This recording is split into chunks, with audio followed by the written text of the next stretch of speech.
ഇന്ന് നിൽക്കുന്നത് പത്തനംതിട്ടയിലൊരു കണ്ണാടിക്കടയിലാണ്. അതെ, കണ്ണ് കണ്ടുവിടാന്നേ.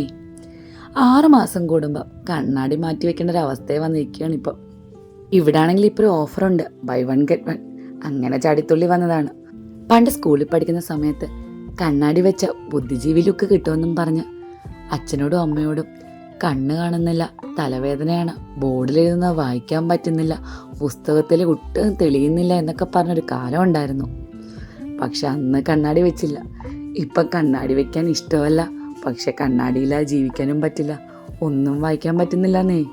കുറേ ട്രൈ ചെയ്തു, 2 എണ്ണം സെലക്ട് ചെയ്തു. ദേ പ്ലസും മൈനസൊക്കെ ആയി. ദേ കണ്ണാടിയുടെ പോയിന്റ് മാർക്ക് ചെയ്യാണ്. അതും കഴിഞ്ഞ് ബില്ലിംഗ് പ്രൊസീജിയറിൽ വെയിറ്റ് ചെയ്യണം. വെള്ളിയാഴ്ചത്തേക്ക് കിട്ടും എന്നാണ് അവർ പറഞ്ഞത്. പേയ്മെൻറ്റും അടച്ചു. പത്തനംതിട്ടയിൽ ഇറങ്ങിയതല്ലേ, ഭയങ്കര ദാഹം. പിന്നെ ലിറ്റിൽ ബൈറ്റ്സിൽ കയറി ഒരു ജ്യൂസും ഒരു ഷേക്കും മുട്ട പപ്സും കഴിച്ച് വീട്ടിൽ പോയി.